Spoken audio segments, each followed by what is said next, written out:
উনি নাকি ধর্মীয় অবমাননা করছেন।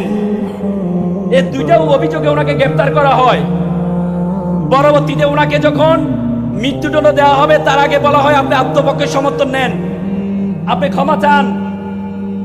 সক্রেটিস বলেছে আমি ক্ষমা চাইবো না, যেখানে মেধা নাই আমি সেখানে থাকবো না, আমি অপর পারে চলে যাব, সেখানে মেধাবীরা আছে, সেখানে জ্ঞান অন্বেষী মানুষ আছে, আমি তাদের সাথে মিলিত হব, আমি কারো কাছে ক্ষমা চাইবো না।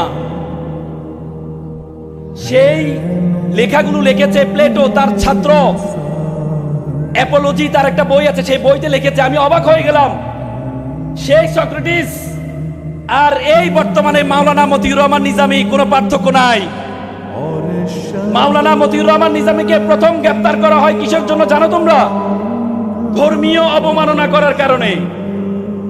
যিনি আজীবন জীবনটা ধর্ম নিয়ে কাটিয়ে দিয়েছেন, যিনি মানুষকে কোরআন হাদিস শিক্ষার জন্য জীবন কাটিয়ে দিয়েছেন, তাকে গ্রেফতার করা হয়েছে ধর্মীয় অবমাননার কারণে। তবে সক্রেটিসকে গ্রেফতার করা হয়েছিল তাদের যে দেবতা আছে, দেবতাদের বিরুদ্ধে নাকি কথা বলার কারণে তাকে গ্রেফতার করা হয়েছিল। মাওলানা নিজামী, আমি একজন আইনজীবী হিসেবে বলছি, মাওলানা নিজামী সাহেব তোমাদের এলাকার একজন গর্ব। তিনি ঢাকা বিশ্ববিদ্যালয়ের মেধাবী ছাত্র ছিলেন। ওনার বিরুদ্ধে যে অভিযোগগুলো আনা হয়েছে, আমি সংক্ষেপে এটা বলার চেষ্টা করছি একজন আইনজীবী হিসেবে, সেটা আমার বলা দরকার। আমি মনে করছি